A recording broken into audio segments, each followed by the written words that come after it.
வாழிய செந்தமிழ், வாழ்க நற்றமிழர், வாழிய பாரத மணித்திரு நாடு. இந்த நிகழ்ச்சியிலே கலந்து கொள்வதிலே மிகுந்த மகிழ்ச்சி அடைகிறேன். ஒரு வித்தியாசமான விழா. எல்லோரும் குடும்பமாக பகல் 12 மணிக்கு இந்த 3 சகோதரர்களின் அன்பை ஏற்று, இயக்குனரின் அன்பை ஏற்று இவ்வளவு பேர் அமர்ந்து வாழ்த்த வந்திருக்கிறீர்கள். உங்களை நான் வாழ்த்துகிறேன். ஒரு அற்புதமான கதைக்களம். ஹீரோவுக்காக கதை எழுதுறவங்க ஏராளம். ஆனால் கதைக்காக நடிகர்களை செலக்ட் பண்ண அருமை தம்பி மந்திரா இயக்குனரை நான் பாராட்டுகிறேன். உங்களோட மன வலிமை. ஏனென்றால் நீங்கள் பாலாவின் சிஷ்யன். பாலு மகேந்திரனின் சிஷ்யன். பாலு மகேந்திரா என்கிற ஒரு அற்புதமான இயக்குனர். தமிழ் திரையுலகை உலக அளவிற்கு கொண்டு சென்றவர். அவரிடத்திலே பயிற்சி பெற்று வேலை பார்த்த அருமை தம்பி மந்திரா. அவர் கதைக்குத்தான் அவர்கள் முக்கியம் தருவார்கள், கதாநாயகனுக்கெல்லாம் கிடையாது. ஏனென்றால் இது கதாநாயகன் என்று சொன்னால் வெளியில் சிரிப்பார்கள். ஆனால் அந்த படம் பார்த்த பிறகுதான், ஓ இப்படி ஒரு கதாநாயகனும் இருக்கிறாரே என்று ஆச்சரியப்படுவார்கள். அந்த தம்பி அற்புதமாக நடிக்க வச்சிருக்காங்க. உயரம்தான் குள்ளம், ஆனால் உள்ளம் உயரம். உயர்ந்த உள்ளம். உயரமா தடியா இருந்து என்ன பிரயோஜனம்? நாட்டுக்கு ஒரு கருமமும் கிடையாது. ஆனால் உள்ளம் நிறைந்தவர்களால் இந்த நாட்டுக்கு பெரும் பெருமை. பேரறிஞர் அண்ணா அவர்கள் குள்ளமானவர் தான். நெடுஞ்செழி உயரமா இருப்பாரு, அன்பழகம் உயரமா இருப்பாரு, டாக்டர் கலைஞர் கூட உயரமா இருப்பார். ஆனால் இவர்களுக்கெல்லாம் தலைமை தாங்கிய ஒரு அற்புத தலைவன் பேரறிஞர் அண்ணா. அவர்கள் எம்பியாக தேர்ந்தெடுக்கப்பட்டார்கள். மெம்பர் ஆஃப் பார்லிமெண்ட், பாராளுமன்றம் போறார். அங்க வட இந்தியக்காரன் பூரா கொழுத்து போயிருக்கிறான். ஒவ்வொருத்தரும் ஒரு 150 கிலோ 200 கிலோ உள்ள வந்தாங்க. ரொட்டியை வெண்ணையும் சாப்பிட்டு எம்பிக்கள். ஆனால் அந்த சபையிலே ஒரு குள்ளமான ஒருவர் முதல் முறையாக போகிறார். அவரை அப்போ கிருஷ்ணமாச்சாரியார், டிடி கிருஷ்ணமாச்சாரியர், மாபெரும் பொருளாதார நிபுணர். கிருஷ்ண மேனன், இராணுவ மந்திரி, மிகப்பெரிய பேச்சாளர், 2 மணி நேரம் பேசுவார் உலக வழக்குகளை. நேரு பிரான், பிரைம் மினிஸ்டர். அந்த அவைக்கு முதல் முறையாக ஒரு குள்ளமான அண்ணா உள்ளே போறார். எல்லாரும் கிண்டல் கேலி நகைக்கிறார்கள். இவர் ஒரு எம்பியா, தமிழ்நாட்டில் இருந்து வந்தாரா? அண்ணா பேசுகிற வாய்ப்பு கிடைத்தது. 10 நிமிஷம் தான் டைம், 10 நிமிஷம். அண்ணா பேச ஆரம்பிச்சார். ஆங்கிலத்திலே பேச ஆரம்பிச்சார். பேச பேச அருவி கொட்டுவதை போல ஆங்கில வார்த்தைகள், புத்தம் புதிய வார்த்தைகள் எல்லாரையும் நிகழ்விக்கிறது. நேரு அசந்து போனார். சபாநாயகர் பெல் அடிச்சு டைம் ஆயிடுச்சுன்னார். ஆனால் நேரு சொன்னார், நோ, லெட் ஹிம் ஸ்பீக், அவர் பேசட்டும் என்று ஒரு ஸ்பெஷல் பர்மிஷன் கொடுத்து அண்ணாவை பேச வைத்தார்கள். அங்கே உருவம் தழைக்கவில்லை, உள்ளம், அறிவு, அது வெற்றி பெற்றது. நம்முடைய ஜனாதிபதியாக இருந்தவரே உலகத்தில் விஞ்ஞானத்தை கொண்டு போனாரே, ராக்கெட் கொண்டு போனாரே, பொக்ரானில் அணுகுண்டு வெடித்தாரே, ஒரு ஒல்லியான அப்துல் கலாம். அப்துல் கலாம், அவரை பார்த்தால் உலக அழகன் அப்துல் கலாம் தான். அழக போட்டி நடக்கிறது என்றால் உடலை பார்த்து மட்டுமல்ல, அறிவை பார்த்து. அப்துல் கலாம் ஒரு முறை சொன்னார், ஐ எம் நாட் ஹேண்ட்சம், நான் பெரிய அழகன் அல்ல, but I can give my hands to somebody who wants my help. என்னுடைய உதவி யாருக்கு தேவையோ அவர்களுக்கு கரம் நீட்டுவேன். நான் அழகன் அல்ல. எல்லாரும் கேட்பாங்க, நீங்க எந்த அழகு யாரு? ஐஸ்வர்யா அழகுன்னுவான், குஷ்பு அழகுன்னுவான், தேவயானை அழகுன்னுவான். ஆனா அவங்க அம்மா அழகுன்றது அவனுக்கு தெரியறதில்லை. தன்னை பெற்ற தாய், தன்னுடன் பிறந்த சகோதரிகள் அழகும் அறிந்து நிறைவந்தவர்களை விட்டு விட்டு யாரோ எங்கேயோ இருக்கோலாம் அழகு அழகுன்னுவான். அவளை கேவலமாக விட்டது.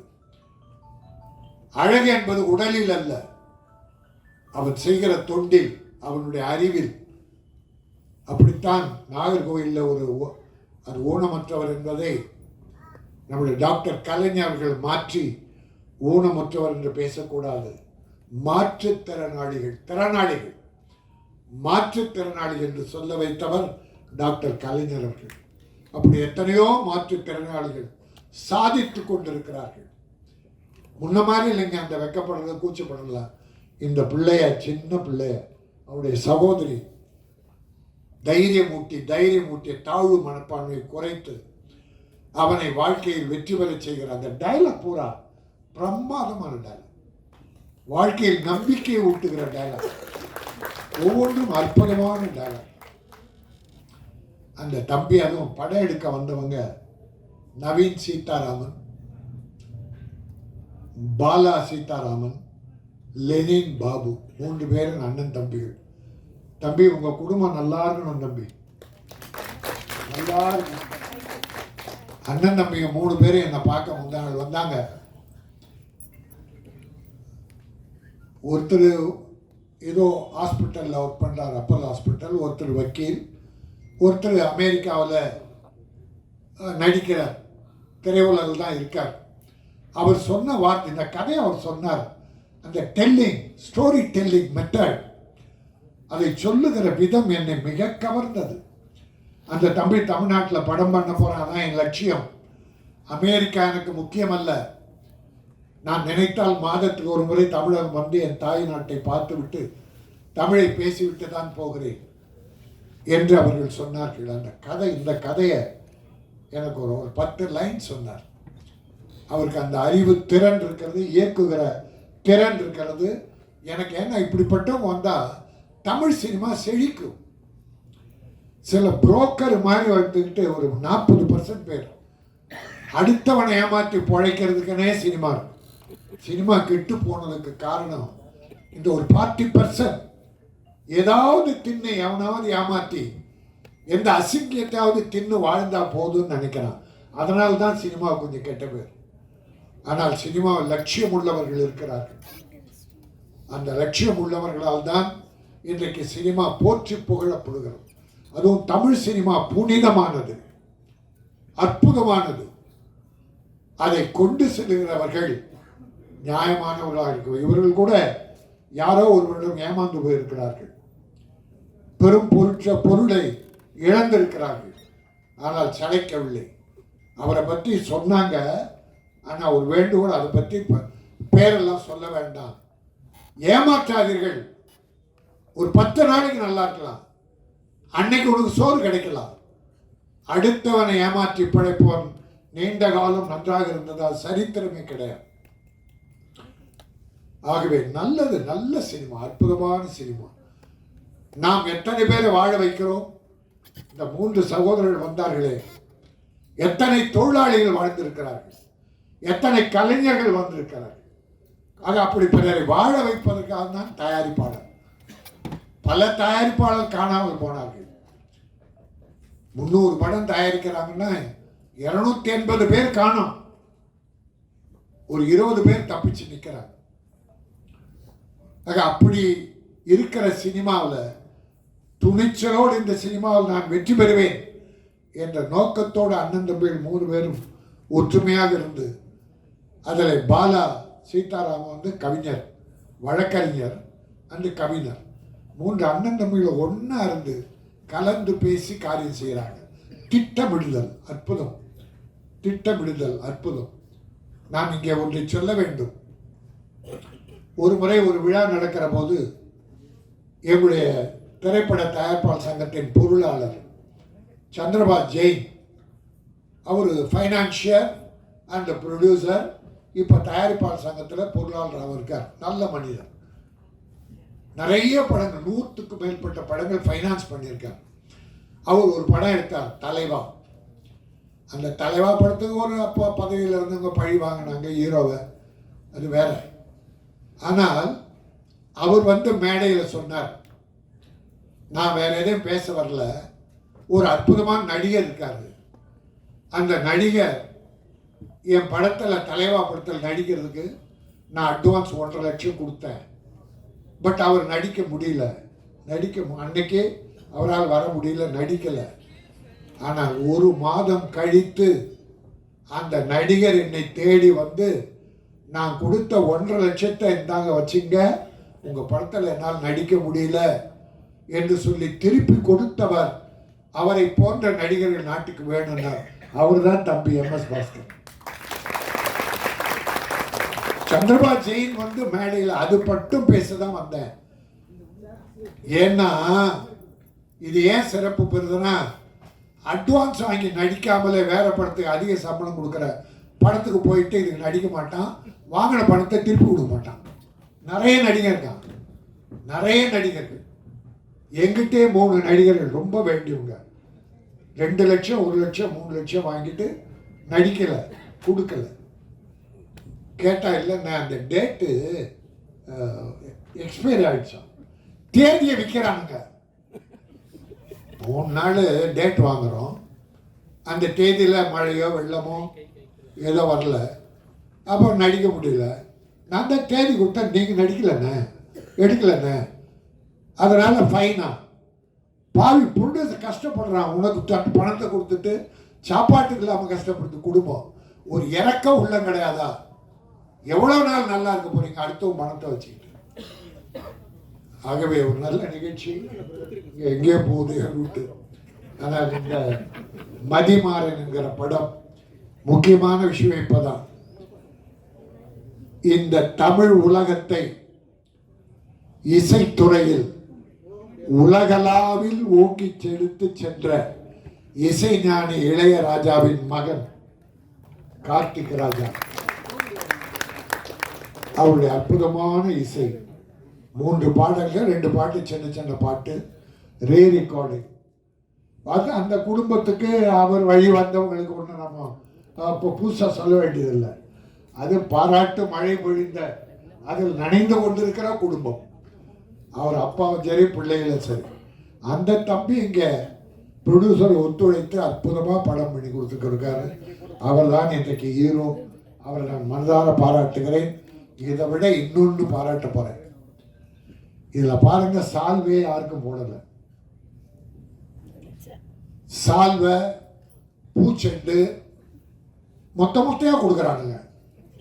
சால்வை இந்த ராஜஸ்தான் சால்வை இல்லை, இந்த ஜிகினா சால்வை ஒன்றுத்துக்குமே உகையப்படாது. அப்படி போட்ட உடனே தூக்கி போட்டோம்.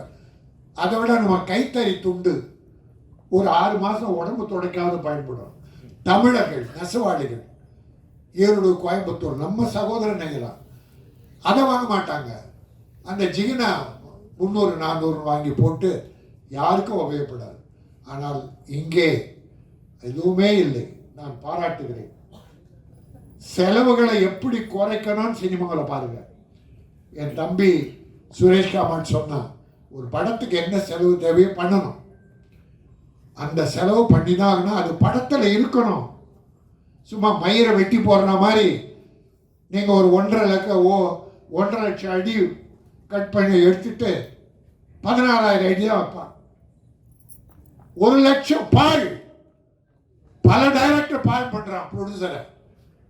பல டைரக்டர் ஐடியா கிடையாது, கதையை ஸ்பாட்ல எழுதுறான். எவ்வளவு பணம் பாழாக போகுது தெரியுங்களா? அதுதான் இன்னைக்கு பல பிரச்சனை, ப்ரொடியூசர் டைரக்டர். ஆனால் இங்கே டைரக்டர் ப்ரொடியூசர் இணக்கமா சகோதரத்தனமா எப்படி பூஜை ஆரம்பிச்சாங்களோ இன்றைக்கு ஆடியோ ஃபங்க்ஷன் வரைக்கும், படம் ரிலீஸ் வரைக்கும், ஏன் அதை தொடர்ந்து கூட அன்பு சகோதரர்களாக ஒன்றாக இருக்கிறார்கள். நான் அத்தனை இயக்குனரையும் பாராட்டுகிறேன், ப்ரொடியூசரை பாராட்டுகிறேன். என்னுடைய அருமை தம்பி ஸ்னேகம் பின்னால் உட்காந்துருக்கான், அந்த தம்பியையும் பாராட்டுகிறேன். இப்படி ஒரு நல்ல வாய்ப்பினை தந்த உங்களை பாராட்டி, மதிமாறன் மதியால் மட்டுமல்ல படத்தின் சிறப்பால் வெற்றி பெற்று அத்தனை பேரும் முன்னேற வேண்டும். அடுத்து மிகச்சிறந்த இதனும் நிறைந்த படங்களை நிறைய நீங்கள் தயாரிக்க வேண்டும். இறைவன் அருள் வேண்டும். உங்களை பெற்ற தாயும் தந்தையும் அருள் புரிவார்கள். அதை விட சிறப்பு, ஆசிரியரை அழைச்சி உட்கார வச்சுக்கல.